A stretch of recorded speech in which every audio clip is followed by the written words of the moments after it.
ಆಗಮಿಸಿರುವ ಎಲ್ಲರಿಗೂ ನಮನಗಳು. ರಾಷ್ಟ್ರೀಯ ಏಕತಾ ಸಪ್ತಾಹ ದಿನಾಚರಣೆಯ ಅಂಗವಾಗಿ ಕರ್ನಾಟಕ ರಾಜ್ಯ ಮುಕ್ತ ವಿಶ್ವವಿದ್ಯಾನಿಲಯ ಹಮ್ಮಿಕೊಂಡಿರುವಂತಹ ಭಾರತದ ದಿನ ಕಾರ್ಯಕ್ರಮವನ್ನು ಇವತ್ತು ನಾವು ಹಮ್ಮಿಕೊಳ್ಳಲಾಗಿದೆ.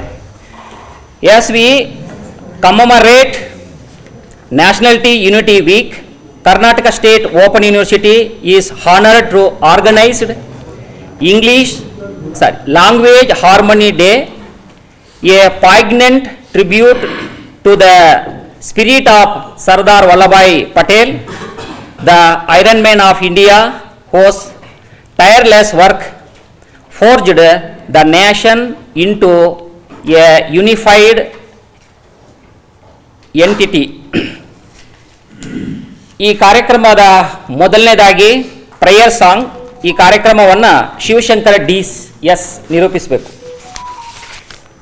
ವಚನ ಸಾಹಿತ್ಯ ಪರಂಪರೆಯ ಆಧಾರಿತ ಒಂದು ಕಲ್ಲು ಬಂಡೆಯ ಹಾಗೆ ಗಟ್ಟಿ ಮಾಡಿಕೋ ಎದೆಯ,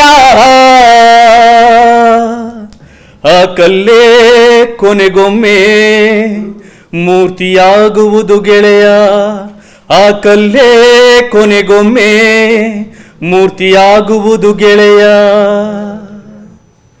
ಉಳಿಯಿಂದ ಹೊಡೆದು ನಿತ್ಯ ಕಾಡುವನು ಎಂದು, ಉಳಿಯಿಂದ ಹೊಡೆದು ನಿತ್ಯ ಕಾಡುವನು ಎಂದು, ಹೊಡೆದು ಹೋದರೆ ನೀನು ಮೂರ್ತಿಯಾಗುವುದೆಂದು, ಹೊಡೆದು ಹೋದರೆ ನೀನು ಮೂರ್ತಿಯಾಗುವುದೆಂದು. ಕಟೆಯುವ ಕಠಿಣದಿ ಕಾರುಣ್ಯ ಕಲೆಯಿದೆ, ಕಾಡುವ ಕೊರಳಿನಲ್ಲಿ ಒಲವಿನ ಶಿಲೆಯಿದೆ. ಕಲ್ಲು ಬಂಡೆಯ ಹಾಗೆ ಗಟ್ಟಿ ಮಾಡಿಕೋ ಎದೆಯ, ಆ ಕಲ್ಲೇ ಕೊನೆಗೊಮ್ಮೆ ಮೂರ್ತಿಯಾಗುವುದು ಗೆಳೆಯ.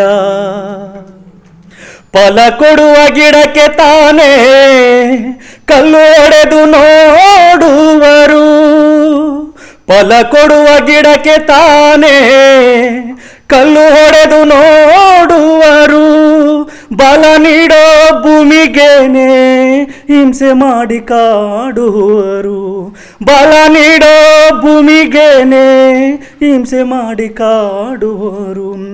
ಒಳ್ಳೆತನವು ಗೆಲ್ಲುವುದೊಮ್ಮೆ ಇತಿಹಾಸ ನೋಡಿದಾಗ, ಒಳ್ಳೆತನವು ಗೆಲ್ಲುವುದೊಮ್ಮೆ ಇತಿಹಾಸ ನೋಡಿದಾಗ, ನಮಗೂ ಕಾಲ ಬರುವುದೊಮ್ಮೆ ತಾಳಿ ಬಾಳಿ ಬಾಗಿದಾಗ, ನಮಗೂ ಕಾಲ ಬರುವುದೊಮ್ಮೆ ತಾಳಿ ಬಾಳಿ ಬಾಳಿದಾಗ. ಕಲ್ಲು ಬಂಡೆಯಾಗೆ ಗಟ್ಟಿ ಮಾಡಿಕೋ ಎದೆಯ, ಆ ಕಲ್ಲೇ ಕೊನೆಗೊಮ್ಮೆ ಮೂರ್ತಿಯಾಗುವುದು ಗೆಳೆಯ, ಆ ಕಲ್ಲೇ ಕೊನೆಗೊಮ್ಮೆ ಮೂರ್ತಿಯಾಗುವುದು ಗೆಳೆಯ. ಕೇಳಿ ನೋಡು ಹಂಪೆಯಲ್ಲಿ ಕಲ್ಲು ನಾದ ನುಡಿಯುತ್ತಿದೆ, ಕೇಳಿ ನೋಡು ಹಂಪೆಯಲ್ಲಿ ಕಲ್ಲು ನಾದ ನುಡಿಯುತ್ತಿದೆ. ಬೇಲೂರಿನ ಶಿಲೆಗಳಲ್ಲಿ ಕಲೆಯು ನಾಟ್ಯವಾಡುತ್ತಿದೆ, ಬೇಲೂರಿನ ಶಿಲೆಗಳಲ್ಲಿ ಕಲೆಯು ನಾಟ್ಯವಾಡುತ್ತಿದೆ. ಎಲ್ಲ ಕಡೆಗೂ ಕಲ್ಲು ಕಾರಾಗಿ ಮೂರ್ತಿಯಾಗಿ ಮೆರೆಯುತ್ತಿದೆ, ಎಲ್ಲ ಕಡೆಗೂ ಕಲ್ಲು ಕಾರಾಗಿ ಮೂರ್ತಿಯಾಗಿ ಮೆರೆಯುತ್ತಿದೆ. ಬದಲಾಗಲು ಬಲವಾಗಲು ನನ್ನ ಪ್ರಕೃತಿ ಕರೆಯುತ್ತಿದೆ, ಬದಲಾಗಲು ಬಲವಾಗಲು ನಿನ್ನ ಪ್ರಕೃತಿ ಕರೆಯುತ್ತಿದೆ.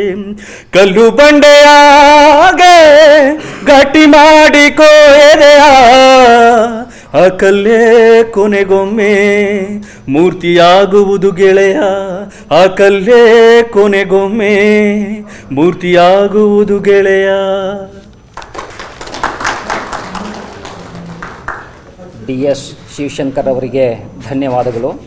ಈಗ ಅತಿಥಿ ಅಭ್ಯಾಗತರನ್ನು ಸ್ವಾಗತಿಸುವಂತಹ ಸಮಯ. ಮೊದಲನೇದಾಗಿ ಅಧ್ಯಕ್ಷತೆಯನ್ನು ವಹಿಸಿರುವ ಗಣತವ್ಯತ್ತ ಕುಲಪತಿಯವರಿಗೆ, it is with profound respect that we echo your warm welcome to Professor Sharanappa V. Halse sir, whose visionary leadership has profiled KSOU to such esteemed ranking second in quality among Indian universities and commendable second in distance education by NIRF. We are privileged to share this moment under his guidance and extend our sincere gratitude for his unwavering support. A warm welcome to you, sir.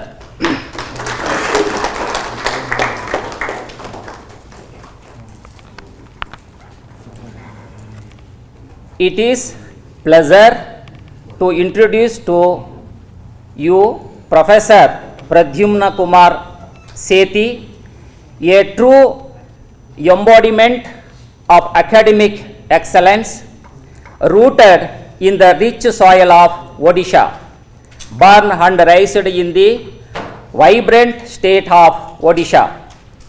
Professor Sethi pursued his early education at Jawaharlal Navodaya, Karput, before embarking on a integrated B.Ed journey at the Regional Institute of Education, NCRT, Bhubaneswar. He further honed his expertise with a Master in Physics from Delhi University, culminating in a PhD in Higher Energy Physics from the same institution. A recipient of prestigious fellowship including CSIR, JRF, DST, DAE, JEST and GATE. Professor Sethi has dedicated the last 21 years to teaching and research at Delhi University. His scholarly contribution span numerous international journals to authored books and undergraduate and postgraduate students, and successfully mentorship of 2 research scholars. He actively serves on committees of NCRT, IUCTE and as chairman of MMTTC, NCTE and NIEPA.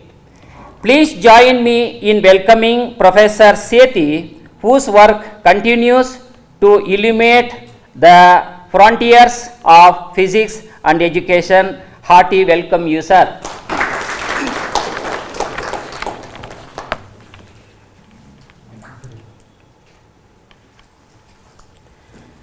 ನಮ್ಮ ವಿಶ್ವವಿದ್ಯಾನಿಲಯದ ಮಾನ್ಯ ಕುಲಸಚಿವರಾದಂತಹ professor Naveen Kumar S K sir ಅವರು ತಡವಾಗಿ ಕಾರ್ಯಕ್ರಮಕ್ಕೆ ಆಗಮಿಸುತ್ತೇನೆ ಅಂತ ಹೇಳಿದ್ದಾರೆ. ಅವ್ರಿಗೂ ಕೂಡ ಅವರ ಅನುಪಸ್ಥಿತಿಯಲ್ಲಿ ಅವರನ್ನು ಈ ಕಾರ್ಯಕ್ರಮಕ್ಕೆ ಸ್ವಾಗತವನ್ನು ಕೋರ್ತೇನೆ. ನಮ್ಮ ವಿಶ್ವವಿದ್ಯಾನಿಲಯದ ಬಹುಮುಖ್ಯ ಅಂಗವಾದಂತಹ ಪರೀಕ್ಷಾಂಗದ ಕುಲಸಚಿವರಾದಂತಹ professor CS Anand Kumar sir ಅವರು ನಮ್ಮ ಕಾರ್ಯಕ್ರಮಕ್ಕೆ ಆಗಮಿಸಿದ್ದಾರೆ.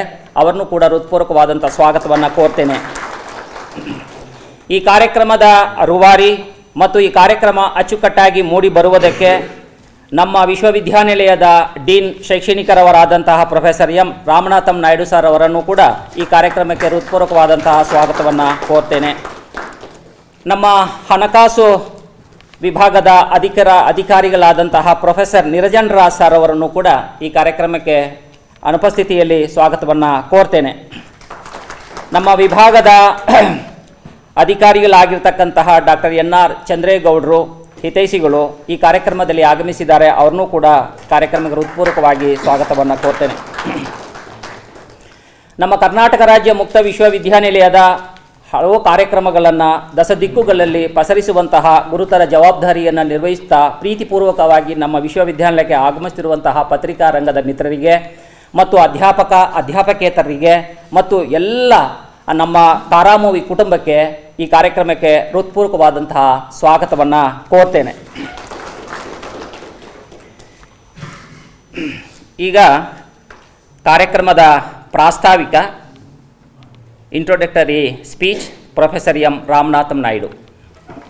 ಹಾಗೂ ಐಕ್ಯತೆಯನ್ನು ಬಲಪಡಿಸುವ ಸದುದ್ದೇಶದಿಂದ ಹಾಗೂ ದೇಶದಲ್ಲಿ ಹಿಂಸಾಚಾರ, ಕೋಮು ಗಲಭೆಗಳನ್ನು ತಡೆಗಟ್ಟಲು ರಾಷ್ಟ್ರೀಯ ಐಕ್ಯತಾ ಸಪ್ತಾಹವನ್ನು ಕರ್ನಾಟಕ ರಾಜ್ಯ ಮುಕ್ತ ವಿಶ್ವವಿದ್ಯಾನಿಲಯದಲ್ಲಿ ಆಚರಿಸಲು ರಾಜ್ಯ ಘನ ಸರ್ಕಾರವು ಆದೇಶ ಹೊರಡಿಸಿದೆ. ಅದರ ಅಂಗವಾಗಿ ಇಂದು ಭಾಷಾ ಸೌಹಾರ್ದತಾ ದಿನವನ್ನು ಮಾನ್ಯ ಕುಲಪತಿಗಳ ಆದೇಶದ ಮೇರೆಗೆ ಅರ್ಥಪೂರ್ಣವಾಗಿ ನಡೆಸಲಾಗುತ್ತಿದೆ.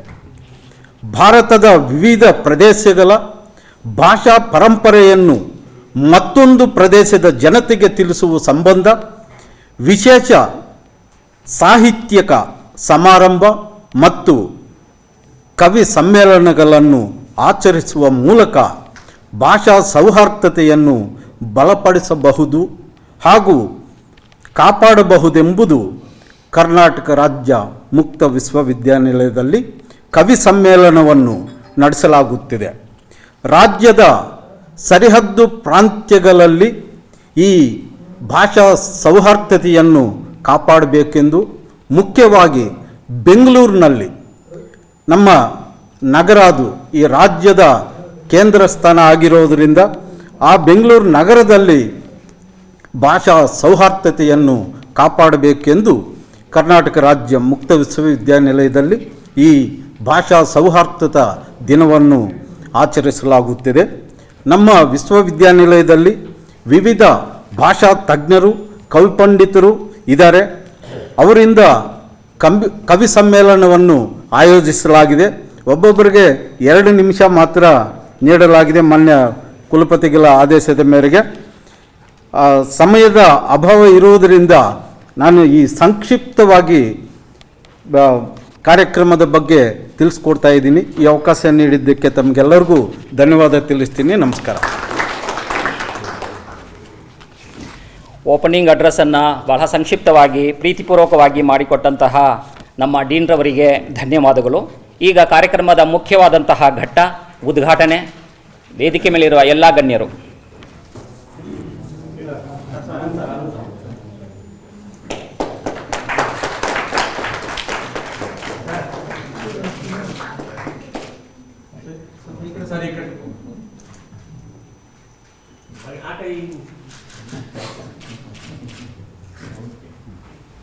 ನೀರು ಎರೆಯುವುದರ ಮುಖೇನ ಕಾರ್ಯಕ್ರಮಕ್ಕೆ ಚಾಲನೆಯನ್ನು ನೀಡಿದಂತಹ ವೇದಿಕೆ ಮೇಲಿರ್ತಕ್ಕಂತಹ ಎಲ್ಲ ಗಣ್ಯರನ್ನು ನಾನು ಧನ್ಯವಾದಗಳನ್ನು ಸಲ್ಲಿಸ್ತೇನೆ. ಈಗ may I request the chief guest professor Pradyumna Kumar Sethi to address the gathering. ಎಲ್ಲರಿಗೂ ನಮಸ್ಕಾರ.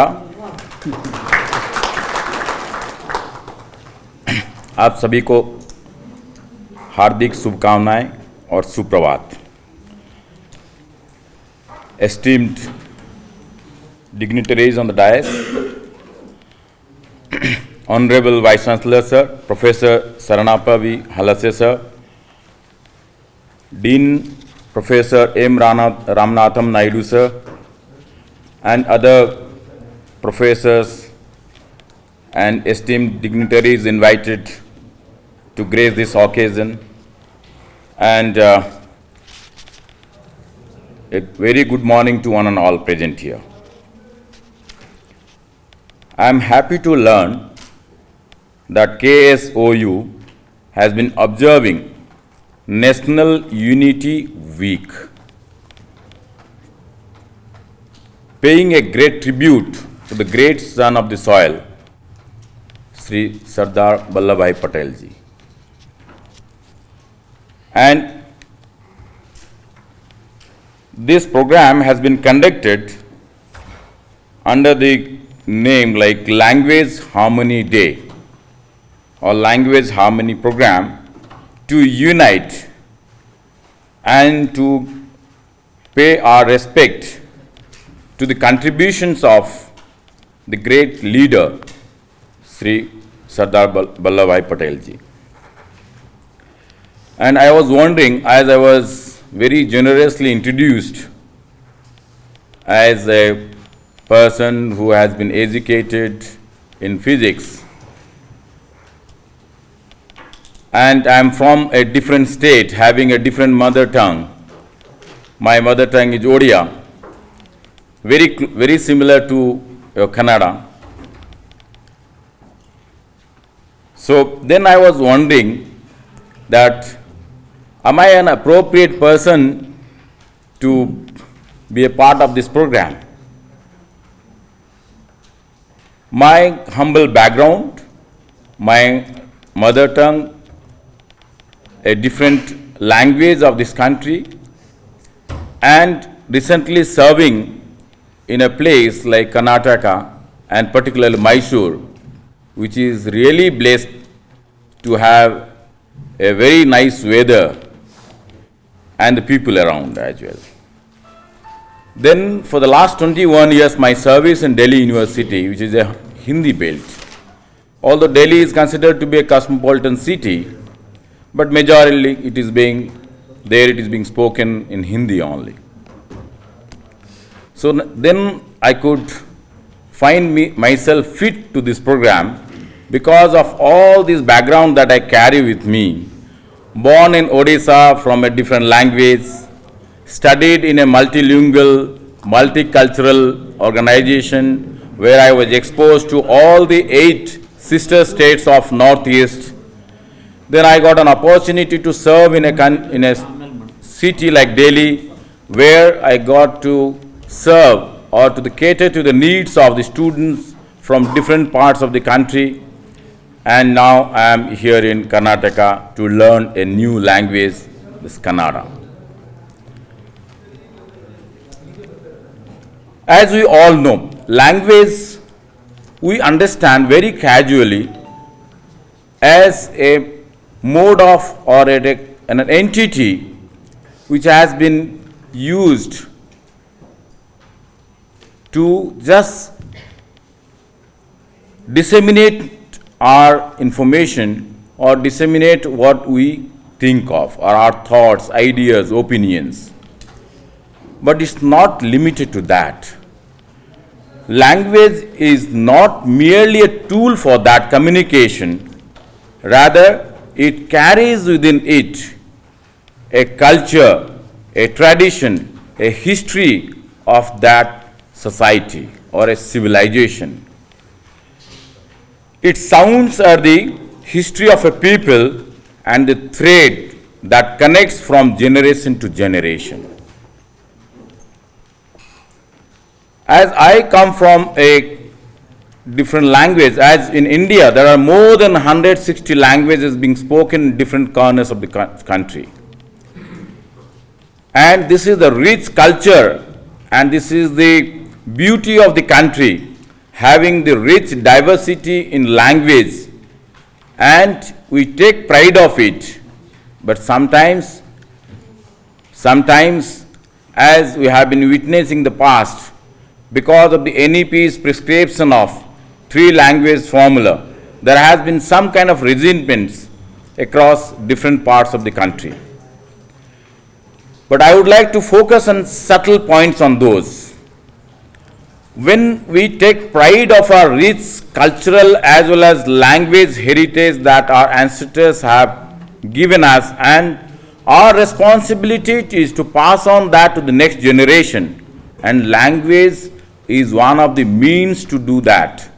In order to achieve a goal of passing on the heritage, culture and traditions to the next generation, language is the most easiest way to pass on that. And it not only binds or it not only gives us an identity about our rich cultural heritage, rather it also gives us a kind of sense of pride among us as well as the next generation that they belong to such a rich language state, or for that matter the country. But I am very sorry to inform you that we, the citizens of India, now rank as the largest English spoken country on this earth. We have crossed the countries which have their mother tongue as or their native language as English, having so many languages spoken different parts of the country. We have preferred to be the largest English speaking country on this earth now. And very interestingly, UK and US, they rank below on us. And while proficiency is widely spoken language as Hindi in our northern belt, and it continues to be a connecting thread across all those different languages and different parts or territories of our country. But English, as I mentioned, English still continues to be one of the language. It might be a language for official purposes, but nevertheless we should not forget about our native languages. If we try to preserve and learn one's native language, then only we would be able to propagate our ancient culture, tradition and ethos to the next level, and it will slowly percolate down in the society. Now, as I was mentioning, India has recently witnessed, or India has now adopted the third national education policy in the post-independent India. The first being in 1968, second being in 1986, and it is the third national education policy which was adopted in 2020. And this NEP 2020 advocates for the three language policy. The stated aim is very simple. Students should learn three languages throughout their school curriculum, and the basic for the foundational stage should be learned in mother language or mother tongue. The goal was to prepare students for a globalized world and at the same time encouraging multilingualism, and further, this is one of the means to achieve national unity. However, this policy has sparked, as I mentioned in the beginning, some heated debates, particularly the state that we are now. And I would mention, it's not the responsibility, or you cannot blame only the southern states for this kind of heated debates which has erupted in a reaction to this three language policy. Rather, I would hold the other part of the country, the northern India, equally responsible for erupting certain kind of debates with reference to the three language policy. If we expect our three language policy would obviously include first our mother tongue, second we expect that Hindi to be taught, and third we expect that the English as one of the official language, and that would act as a bridge for our internationalization or globalization. But the same time, why do I hold our northern part of the country responsible for this, sparking this debate of three language policy, is because of this logic. Number one, if we expect our southern Indian countries or countrymen to learn Hindi as the second or the third language, then have we ever wondered how many of our North Indian states have advocated for showing interest in learning any of the southern Indian languages? So this reciprocation is missing. Because of this disproportionate reciprocation, so this kind of debates are being initiated. So just as a Telugu speaker is expected to learn Hindi or a Kannada speaker is expected to learn Hindi as a means of national integration, why shouldn't a Hindi speaker learn Telugu and Kannada? So this is, even a small effort like this can help and bridge these linguistic gaps more naturally than a policy that appears like an imposition. This simple step alone would make Hindi more acceptable in the southern states, and it would bring a meaningful linguistic exchange, and it would help Hindi as well as southern Indian language to flourish through mutual effort and respect. A relationship built on mutual respect naturally fosters harmony. This is where we are placed today to discuss on this language harmony.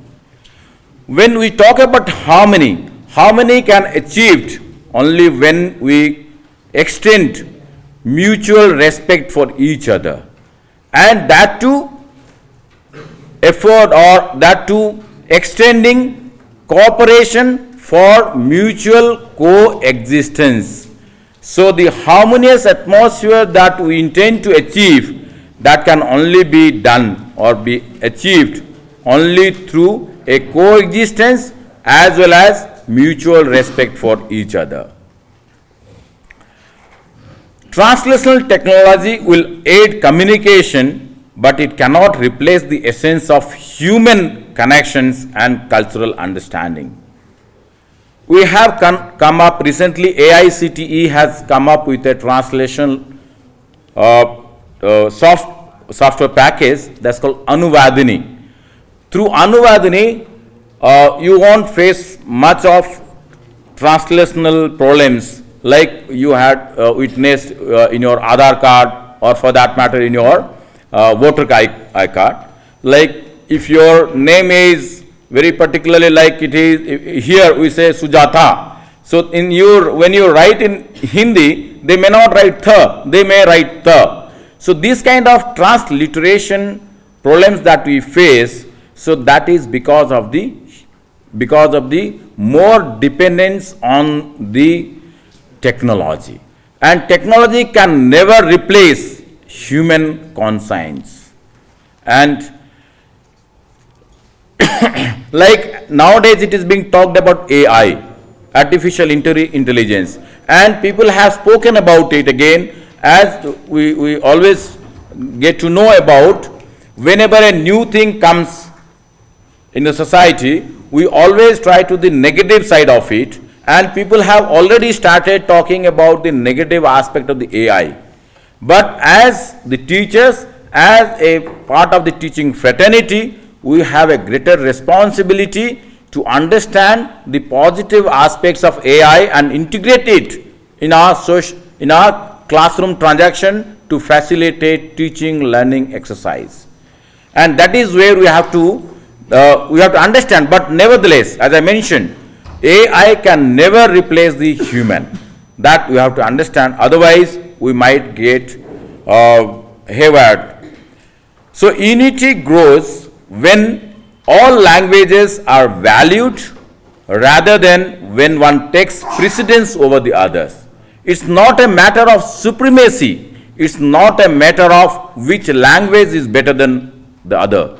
It's like when we have southern languages, I have come to know that Telugu has a very close relationship with Kannada, Malayalam has a very close relationship with Tamil, but in these four southern languages, we should not have this kind of feeling that one language is superior than the other.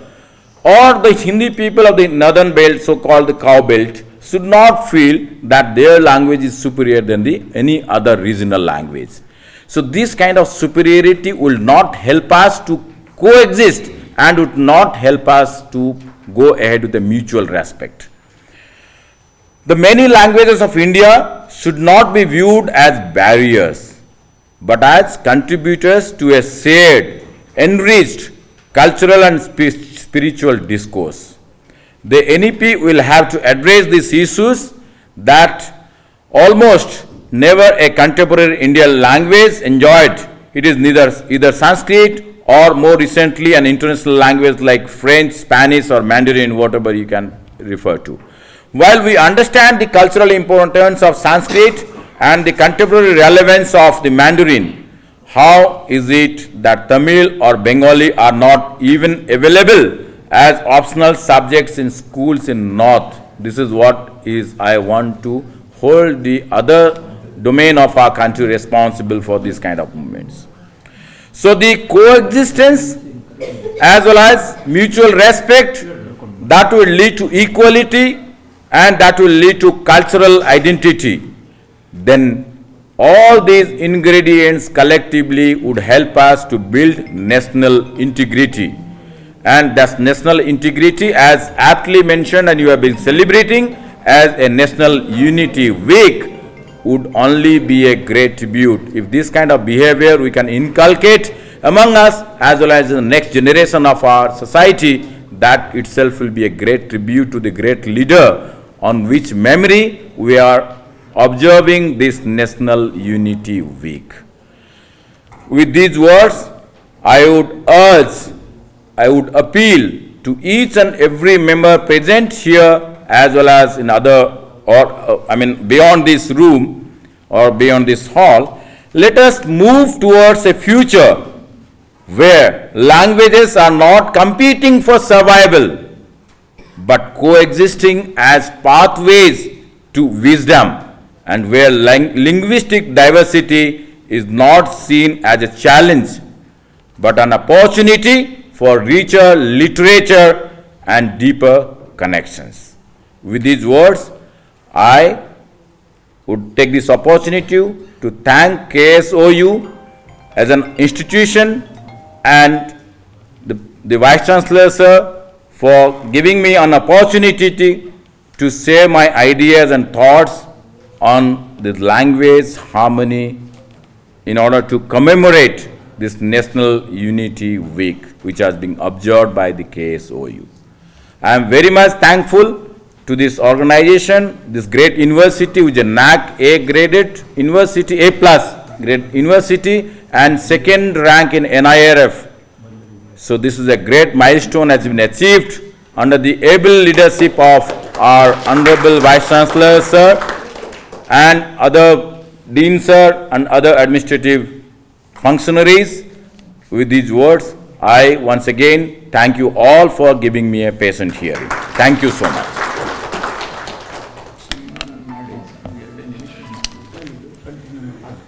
Thanks for enlightening us with your valuable words, sir. Thank you so much. Now, felicitation. I would request His Excellency Professor Saranappa V. Halse, sir, our Vice Chancellor, to honor chief guest of the event.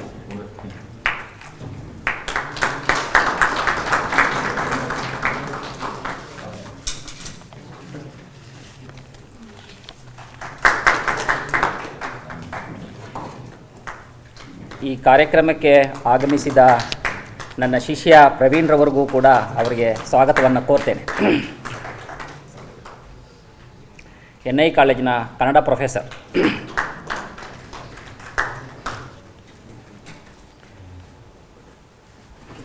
Thank you sir. ಈಗ ಬಹಳ ಮುಖ್ಯವಾದಂತಹ ಭಾಷೆಯ ಬಗ್ಗೆ ನಮಗೆ ಅಭಿಮಾನ ಇರಬೇಕು, ಆದರೆ ದುರಭಿಮಾನ ಇರಬಾರ್ದು. ಆ ಬಹುಭಾಷೆಯ ಮಲ್ಟಿಲಿಂಗ್ವಲ್ ಪೋಯಟ್ಸ್ ಮೀಟ್ ಈಗ ತಮ್ಮ ಮುಂದೆ. ಮೊದಲಿಗೆ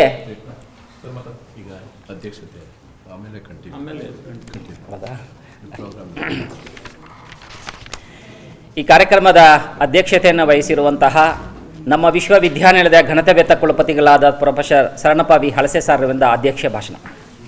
good morning to all.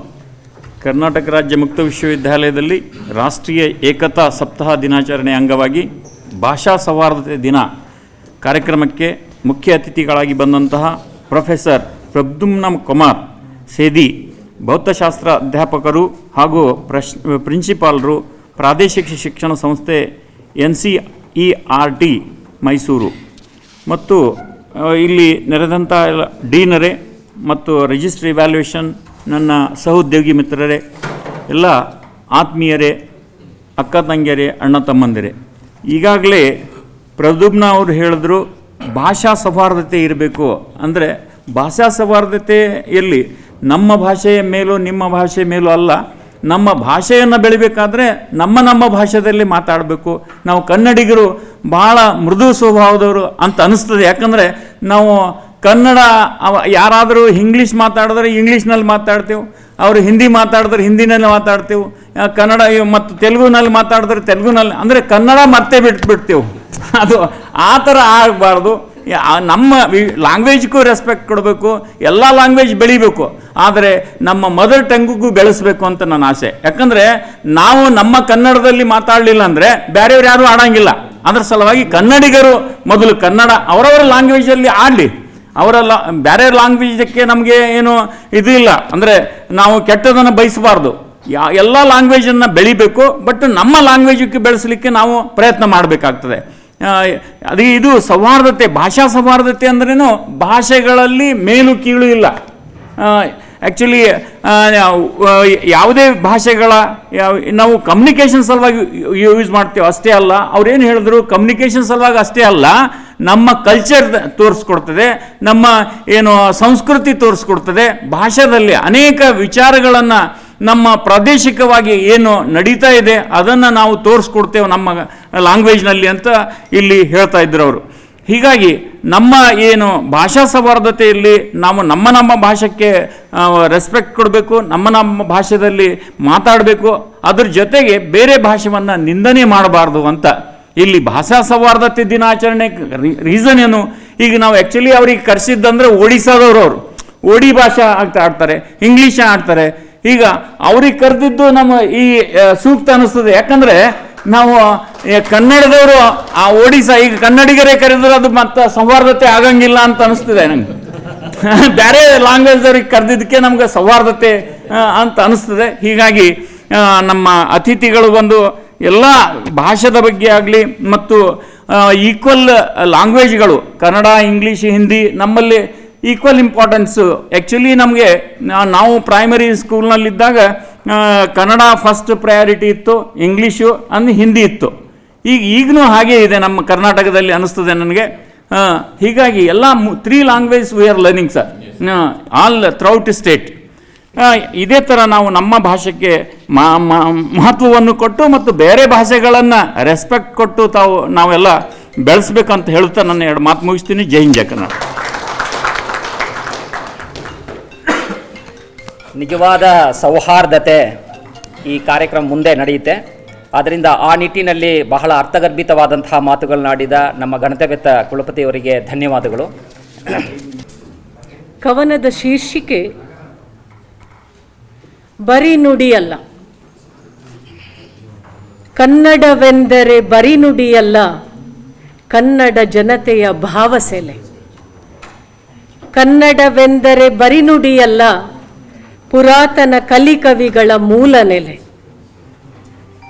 Kannada ನಾಡಿದು ಗಂಧದ ಬೀಡು, ಮಲೆ ಬಯಲು ಕಡಲಿನ ಘಟ್ಟದ ಮಾಡು.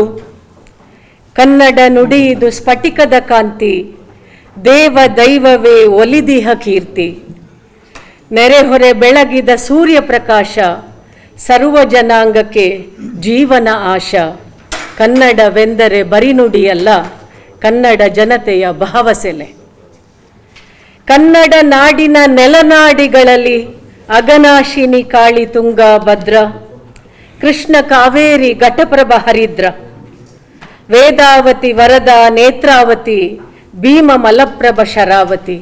ಕನ್ನಡವೆಂದರೆ ಬರಿ ನುಡಿಯಲ್ಲ, ಕನ್ನಡ ಜನತೆಯ ಭಾವಸೆಲೆ. ಕನ್ನಡಿಗರ ಬಂಧುಗಳೇ ತಮಿಳರೆ ಕೇಳಿ, ತೆಲುಗರೆ ಕೇಳಿ. ಕನ್ನಡ ಜನತೆಯ ಬಂಧುಗಳೇ ತಮಿಳರೆ ಕೇಳಿ, ತೆಲುಗರೆ ಕೇಳಿ. ತುಳುವ, ಕೊಡವ, ಕೊಂಕಣಿ, ಮಲಯಾಳಿ, ಉರ್ದು, ಎಲ್ಲರೂ ಕೇಳಿ.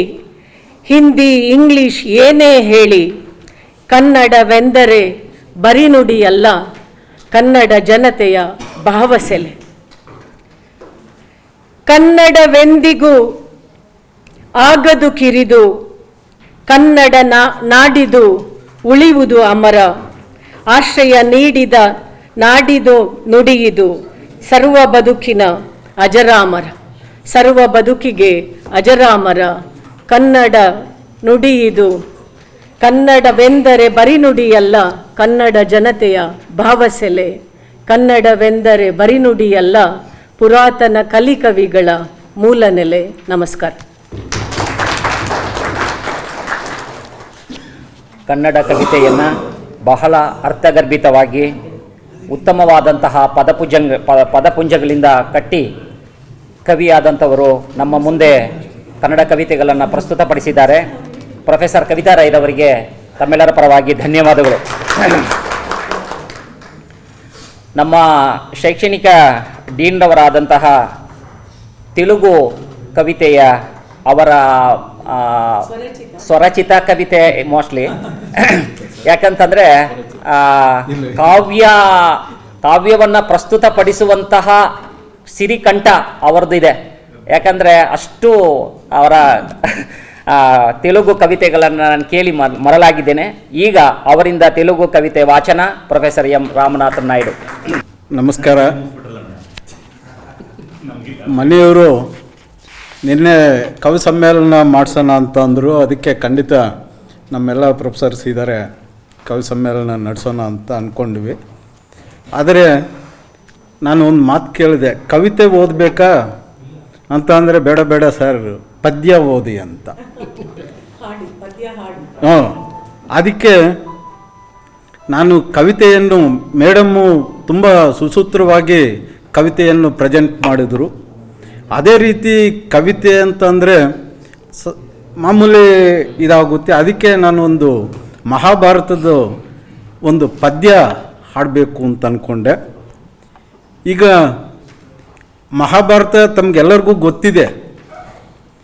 ಈ ಧರ್ಮರಾಜು ಮಯಸಭೆ ಅನ್ನೋ ಒಂದು ಕಟ್ಸ್ಕೊಡ್ತಾರೆ, ಒಂದು ಬಿಲ್ಡಿಂಗ್ ಅಂದರೆ ಬಂಗ್ಲೆ.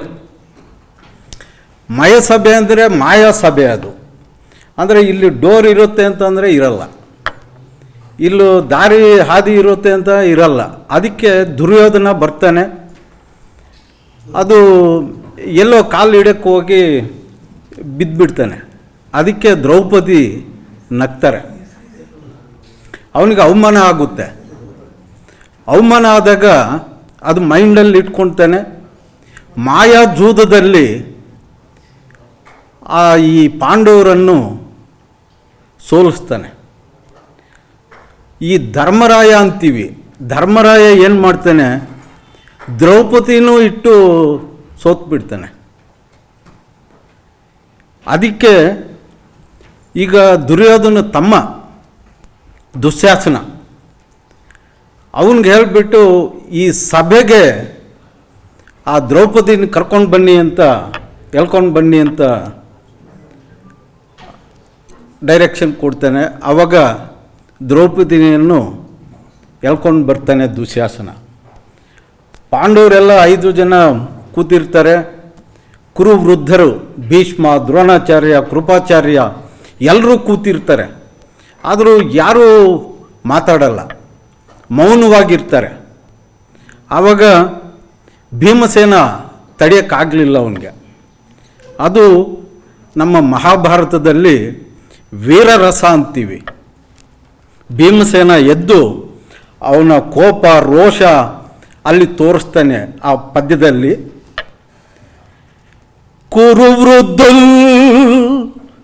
ಕುರುವೃದ್ಧ ಬಾಂಧವುಲ್ ಅನೇಕುಲ್ ಸುಚುಚುಂಡನ್ మదోద్ధరుడై ద్రౌపది నిట్లు చేసిన కలున్ దుశ్శాసనున్ లోక భీకరలీలన్ వదించి తద్విపుల వక్షశైల రక్తౌగ నిర్జరన్ ఉర్వీపతి సూచుచుండన్ అని ಆಸ್ವಾದಿಂತು ಉಗ್ರಾಕೃತಿನ್ ಅಂತ ಆ ಗದೆ ತಗೊಂಡು ಇದು ಮಾಡ್ತಾನೆ.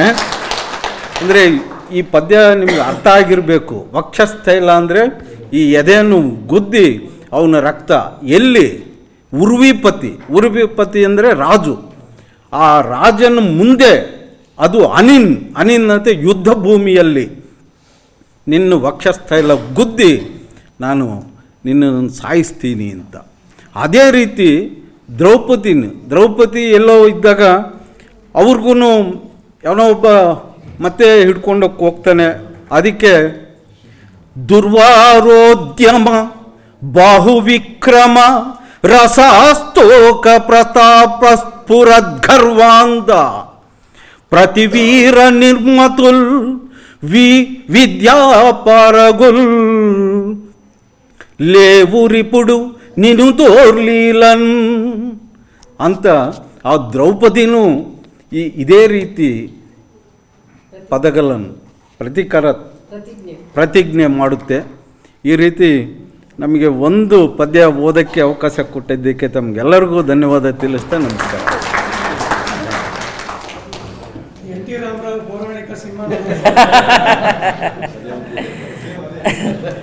ಶ್ರೀಕಾಂತ್ ಸಾರ್ ಹೇಳ್ದ ಹಾಗೆ ನನಗೂ ಹಾಗೆ ಅನಿಸ್ತು. ಆ ಒಂದು ಚಿತ್ರವನ್ನು, ಹಳೆಯ ಚಿತ್ರವನ್ನು ನೋಡಿದ ಅನುಭವ ನನಗಾಯಿತು. ಅಂದರೆ ಬಹಳ ಎಲ್ಲರನ್ನ ಮನರಂಜಿಸಿದಂತಹ, ಕಾವ್ಯವಾಚನ ಮಾಡಬೇಕು ಅಂದರೆ ಈ ರೀತಿಯಲ್ಲಿ ಕಾವ್ಯವಾಚನ ಮಾಡಬೇಕು ಅಂತಕ್ಕಂಥ ರೀತಿಯಲ್ಲಿ ನಮಗೆಲ್ಲರೂ ಪ್ರೇರಣೆಯನ್ನು ಕೊಟ್ಟಂತಹ professor M Ramanathan Naidu sir ಅವರಿಗೆ ಧನ್ಯವಾದಗಳು. ಈಗ ಇಂಗ್ಲೀಷ್ ವಿಭಾಗದ ಡಾಕ್ಟರ್ ಶ್ರೀಕಾಂತ್ ಸರ್ ಅವರು ಒಳ್ಳೆಯ ಸಂಯೋಜಕರು ಮತ್ತು ಸಾಹಿತ್ಯದ ಬಗ್ಗೆ ಅಗಾಧವಾದಂತಹ ಆಸಕ್ತಿಯನ್ನು ಹೊಂದಿರತಕ್ಕಂಥವರು. ಇಂಗ್ಲೀಷ್ ಕವಿತೆಯನ್ನು ತಮ್ಮ ಮುಂದೆ ವಾಚನ ಮಾಡಲಿದ್ದಾರೆ. This poem is called as Mending Wall, written in the year 1914 by Robert Frost. ಮೆಂಡಿಂಗ್ wall ಅಂದರೆ ನಿಮಗೆಲ್ಲ ಗೊತ್ತಿದೆ, ಊರುಗಳಲ್ಲಿ ಅಣ್ಣ ತಮ್ಮದಿರಲ್ಲೇ ದಾಯಾದಿ ಕಲಾಗಳು ನಡೆಯುತ್ತೆ ಜಮೀನು ವಿಚಾರಕ್ಕೆ. ಮತ್ತು ನೆರೆಹೊರೆಯಲ್ಲಿ ಕಾಂಪೌಂಡ್ ಕಟ್ಟೋದಕ್ಕೆ ಜಗಳ ನಡೆಯುತ್ತೆ. ಇಂಡಿಯಾ ಪಾಕಿಸ್ತಾನಕ್ಕೆ ಕಾಶ್ಮೀರ್ ವಿಚಾರದಲ್ಲಿ ಜಗಳ ಇದೆ. ಹಾಗೆ ಬಾಂಗ್ಲಾ ಇಂಡಿಯಾಗೂ ತೀಸ್ತಾ ನದಿ ವಿಚಾರಕ್ಕೆ ಜಗಳ ಇದೆ. ಹಾಗೆ ಚೈನಾ ಇಂಡಿಯಾಗೂ ಜಗಳ ಇದೆ. ಚೈನಾ ಇಂಡಿಯಾಗೆ ಬಾರ್ಡ್ರೇ ಇಲ್ಲ, ಹಿಮಾಲಯನೇ ಬಾರ್ಡ್ರು. ಈ ಮೆಂಡಿಂಗ್ ವಾಲ್ ಎಷ್ಟು ಅದ್ಭುತವಾದ ಪದ್ಯ ಅಂದರೆ it's one of the marvellous poem sir, one of the wonderful poem written by Robert frost, an American poet. The poem remains as a timeless exploration of the complexities of communities, individualities and rituals. And it is considered as one of the most famous anthological work. The poem explores the theme of isolation, tradition and human relationship with nature. ಇಲ್ಲಿ ಇನ್ನೊಂದು Benedict Anderson ಅನ್ನೋ ಒಬ್ಬ ಲೇಖಕ ಹೇಳ್ತಾನೆ, ಯಾವುದೇ ದೇಶಗಳಿಗೆ ಗಡಿಗಳ ಅವಶ್ಯಕತೆ ಇರಲ್ಲ ಅಂತ. Nature doesn't require, when it comes to nature doesn't require boundaries. In animal kingdom you don't find boundaries, they mark boundaries. But birds do migrate from Siberia to India, isn't it? In the same way, birds also migrate from India to Africa. The natural forces doesn't like the existence of a wall. Nature resists artificial boundaries. So the poem begins with the line, something there is that doesn't love a wall. ಅಂದರೆ ಎಲ್ಲ ಪ್ರತಿಯೊಬ್ಬ ಮನುಷ್ಯನಲ್ಲೂ ನಾವು ಕೂಡ ಮನಸ್ಸಿನಲ್ಲಿ ಏನು wall, ತಡೆಗೋಡೆಗಳನ್ನು ಹಾಕೊಂಡ್ರೆ ಒಬ್ರು ಕಂಡ್ರೆ ಒಬ್ರು ಆಗಲ್ಲ, ದ್ವೇಷ, ಅಸೂಯೆ. ಸೊ ಮಾನಸಿಕವಾಗಿ inwardly also we have built walls. So there is lack of connection, relationship among human beings. So the first line itself expresses the natural inclination towards connection and unity. The poet also expresses, because when you visit villages, ಹಳ್ಳಿಗಳಲ್ಲಿ ನೀವು ಹೋದರೆ ಒಂದು ಜಮೀನಿನ ರೈತ ಇನ್ನೊಬ್ಬ ಜಮೀನಿನ ರೈತ ಪ್ರತಿ ವರ್ಷಕ್ಕೂ ಎವ್ರಿ ಇಯರ್ ಸರ್ವೆ ಮಾಡಿಸ್ತಾರೆ. ಒಂದು ಗುಂಟೆ ಕೂಡ ಆ ಕಡೆ ಈ ಕಡೆ ಅಳ್ಳಾಡೋಂಗಿಲ್ಲ. So every year they go for annual surveying of the property. So what happens here, the poet expresses his natural inclination for a field or a land or a country without a wall or a boundary. He is all pine and I am apple orchard. He has grown all pine. ಅವನ ಜಮೀನಲ್ಲಿರೋದು pine trees, ನನ್ನ ಜಮೀನಲ್ಲಿರೋದೇನು apple trees. So So it cannot cross that boundary. Apple trees cannot cross this boundary. So my apple trees will never get across and eat the corns under his spines. I tell him, I tell him, but he only says, good fences make good neighbors. So ಒಳ್ಳೆ fences, ಒಳ್ಳೆ compound ಇದ್ದರೆ ಒಳ್ಳೆ ನೆರೆಹೊರೆ ಇರ್ತಾರೆ, ಜಗಳ ಆಗಲ್ಲ ಅಂತ. ಹಾಗೆ ಸೊ ಒಳ್ಳೆ ಅಣ್ಣ ತಮ್ಮದಿರು ದಾಯಾದಿ ಕಲಾಗಳಾಗಲ್ಲ ಯಾವಾಗ ಒಳ್ಳೆ ಫೆನ್ಸಸ್ ಇದ್ದರೆ ಅಂತ. But the poet is not, he doesn't support this kind of argument. He supports the universal idea where you don't require a wall. Where you don't require a wall for a better connection, relationship, you don't require a wall built, not only in the mind, even physically. Okay? And the poem ends, I am going to skip few lines because they are given only 2 minutes. So, not of woods, only in the shade of trees, he will not go behind his father's saying, and he likes having thought of it so well. He says again, good fences make good neighbors. So Frost in this poem contrasts the two perspectives. The speaker, who is poet himself, who sees the walls as unnecessary between his apple orchard and his neighbor's pine trees, and the neighbor who insists good fences make good neighbors. The phrase symbolizes what? Human desire for separation and boundaries. We always desire for separation and boundaries, but inwardly we also feel like having that human bonding and connection with each other, isn't it? So some critics opine that the poem highlights the significance of the boundaries and respect for tradition as embodied by the act of the mending wall. Some critics also believe that the poem is about the deteriorating relationships between the symbolized wall that needs constant attention and repair. The poem questions the necessity of such human divisions. So as the topic itself, so I thought like this again to a poem is very much relevant, and it matches the idea of this language harmony day, because as we all know that people, as you said, people come all the way from North India in search of jobs to Bangalore, and the taxi wala asked him to speak, asked him or her to speak in Kannada, and you can see the clash that takes place in everyday routine of a city like Bangalore. So as you said, we have to resist, and to grow harmoniously together, we have to allow all the languages to flourish. So thank you one and all for giving me the opportunity. Thank you. ಪದ್ಯಗಳನ್ನು ಪ್ರಸ್ತುತಪಡಿಸಿದಂತಹ good friends good neighbours, ಉತ್ತಮವಾದಂತಹ ಒಂದು ಸಂದೇಶ, ನಿಜವಾದಂತಹ ಸೌಹಾರ್ದತೆಗೆ ಹೊಂದಿಕೆ ಆಗುವಂತಹ ಪದ್ಯ. Doctor Srikanth sir ಅವರಿಗೆ ಧನ್ಯವಾದಗಳು. ಈಗ ಡಾಕ್ಟರ್ ಆನಂದ್ ಸಿಂಹ ಸರ್ ಅವರು ಸಾಂಸ್ಕ್ರಿಟ್ ಪದ್ಯವನ್ನು ನಮ್ಮ VC ಬಗ್ಗೆ ಬರೆದಿದ್ರು ಅಂತ ಹೇಳ್ತಾಯಿದ್ರು. ಬಹಳ ಒಳ್ಳೆಯ ಪದ್ಯ ಅವರು ಸಂಸ್ಕೃತದಲ್ಲಿ ಬರೆದಿದ್ದಾರೆ. ಅವರು ನಮ್ಮ ಅವ್ರ ಮುಂದೆ ಓದಬೇಕಾಗಿತ್ತು, ಸಾಹೇಬರು ಕಾರ್ಯಕ್ರಮದ ನಿಮಿತ್ತ ತೆರಳಿದ ಅದನ್ನೇ ಸಮಯದ ಅಭಾವ ಇತ್ತು. ಆದ್ದರಿಂದ ಈಗ ಅವರು ತಮ್ಮ ಕವಿತೆಯನ್ನು ವಾಚಿಸಬೇಕು ಅಂತ ಕೇಳ್ಕೊತೀನಿ. ಎಲ್ಲರಿಗೂ ನಮಸ್ಕಾರ. ಈ ಭಾಷಾ ಸೌಹಾರ್ದ ದಿನದಂದು ಮಾನ್ಯ ಕುಲಪತಿಗಳನ್ನು ಕುರಿತು ಒಂದು ಕವಿತೆಯನ್ನು ವ್ಯಕ್ತಪಡಿಸಿರುವೆನು. ವಿದ್ಯಾಲಯೇಸ್ಮಿನ್ ಪ್ರಭವಸಿ ನಿತ್ಯಂ ಜ್ಞಾನಪ್ರದೀಪಃ ತ್ವಮಿವ ಪ್ರಕಾಶಿತಃ ಭಾಷಾ ಸಮತ್ವೇ ಭವತಃ ಪ್ರಯತ್ನಾತ್ ಸಂಭವತಿ ಸ್ನೇಹಸುಧಾ ನದಿ ಸದಾ ವಿವಿಧಃ ವದನೈಃ ವದತೀಹ ವಾಣಿ ಭಿನ್ನಸ್ವರೂಪಿ ಸಮರ್ಥಕತ್ವಂ ಸಂವಾದಸಿದ್ಧೇಃ ಪಥಿಕಃ ಸ ಏವ ಯೋ ನಯತಿ ತ್ವಂ ಸುಮತೆ ಜನಾನಾಂ ಭಾಷಾಸೌಹಾರ್ದದಿನಂ ನಚಿಂತ್ಯಂ ಮಾತ್ರೈಕದಿನೇ ನಹಿ ಲಘುಸ್ಮೃತ್ಯೈ ಪ್ರತಿದಿನಂ ತೇ ಪ್ರೇರಣಯಾ ವರಿಷ್ಠ ವರ್ಧೇತು ವಾಚಾಂ ಸೌಖ್ಯಮೇವ ಲೋಕಂ. ಆಚಾರ್ಯರಾದ ಕುಲಪತಿಗಳು ಈ ವಿಶ್ವವಿದ್ಯಾನಿಲಯದ ಜ್ಞಾನಪ್ರಕಾಶದ ದೀಪ. ಅವರ ಪ್ರಯತ್ನದಿಂದ ಭಾಷಾ ಸೌಹಾರ್ದದ ಸಹಿ ಹರಿದು ಬರುತ್ತಿದೆ. ವಿಭಿನ್ನ ಭಾಷೆಗಳ ವಾಣಿ ಭಿನ್ನವಾಗಿದ್ದರೂ ಸಹ ಅರ್ಥದಲ್ಲಿ ಒಂದೇ. ಸಂವಾದದ ಸೇತುವೆ ನಿರ್ಮಿಸುವವರು ಅವರಂಥವರು. ಭಾಷಾ ಸೌಹಾರ್ದ ದಿನವು ಕೇವಲ ಒಂದು ದಿನವಲ್ಲ, ಅವರ ಪ್ರೇರಣೆಯಿಂದ ಪ್ರತಿದಿನವೂ ಭಾಷಾ ಸ್ನೇಹದ ಬೆಳಕು ಲೋಕವ್ಯಾಪಿ ವಿಸ್ತರಿಸಲಿ ಎಂದು ಇದರ ತಾತ್ಪರ್ಯ.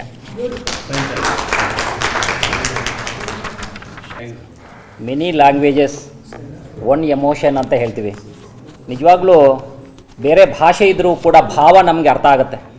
ಆದ್ದರಿಂದ ಸಂಸ್ಕೃತ ಪದ್ಯವನ್ನು ಬಹಳ ಸುಮಧುರವಾಗಿ ನಮ್ಮ ಮುಂದೆ ಪ್ರಸ್ತುತಪಡಿಸಿದಂತಹ ಡಾಕ್ಟರ್ ಆನಂದ್ ಸಿಂಹ ಸರ್ ಅವರಿಗೆ ಧನ್ಯವಾದಗಳು. ಈಗ ಉರ್ದು ಕವಿತೆಯನ್ನು ನಮ್ಮ ಮುಂದೆ ವಾಚನ ಮಾಡಲಿದ್ದಾರೆ ಡಾಕ್ಟರ್ ಮೊಹಮ್ಮದ್ ನಸರುಲ್ಲಾ ಖಾನ್ ಸರ್. ಬನ್ನಿ ಸರ್. ಎಲ್ಲರಿಗೂ ನಮಸ್ಕಾರ. ಎಲ್ಲ ಈ ಭಾಷಾ ಸೌಹಾರ್ದ ದಿನ ಒಂದು ಒಳ್ಳೆಯ ಕಾರ್ಯಕ್ರಮ ಒಂದು ಆಗಿದೆ. ಅದರಲ್ಲೂ ಕೂಡ ಎಲ್ಲ ಭಾಷೆ ಸೇರಿರೋದು ನಮಗೊಂಥರ ನಮ್ಮ ಯೂನಿವರ್ಸಿಟಿಗೂ ಒಂಥರ ಹೆಮ್ಮೆಯ ವಿಷಯ ಇದು.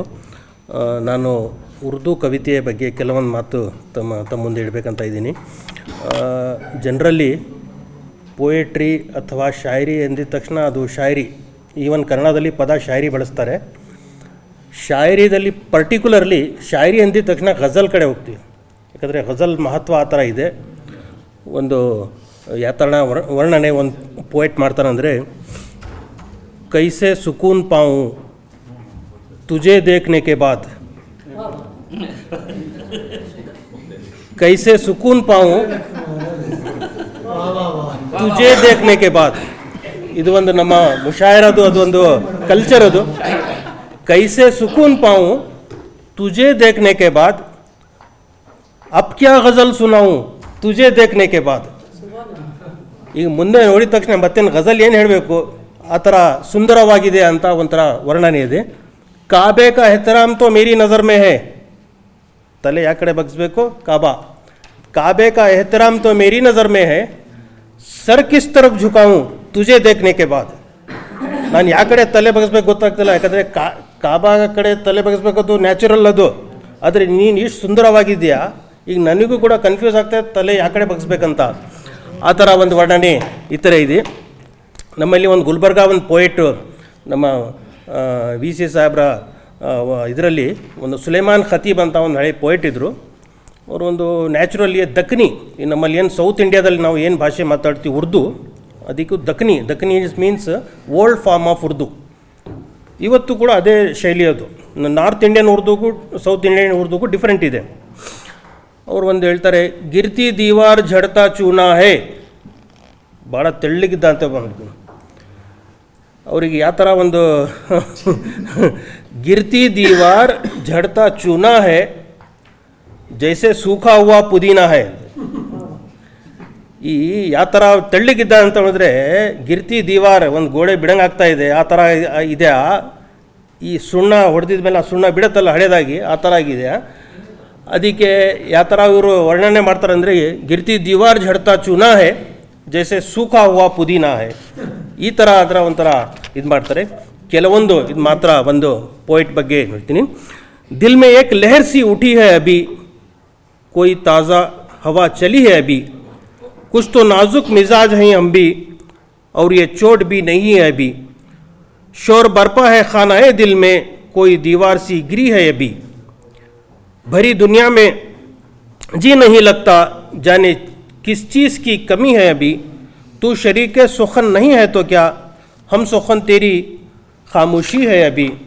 ಅದೇ ಥರ ಈ ಜನರಲಿ ನಾವು ಹಿಂದಿ ಫಿಲ್ಮ್ಸ್ ಅಂತ ನಾವು ಕೇಳ್ತೀವಿ, ಅದರಲ್ಲಿ ಅದು ಹಿಂದಿ ಅಂತ ಅಲ್ಲ, ಅದರಲ್ಲಿ ಮೋರ್ ದೆನ್ 80% ಅದು ಉರ್ದು.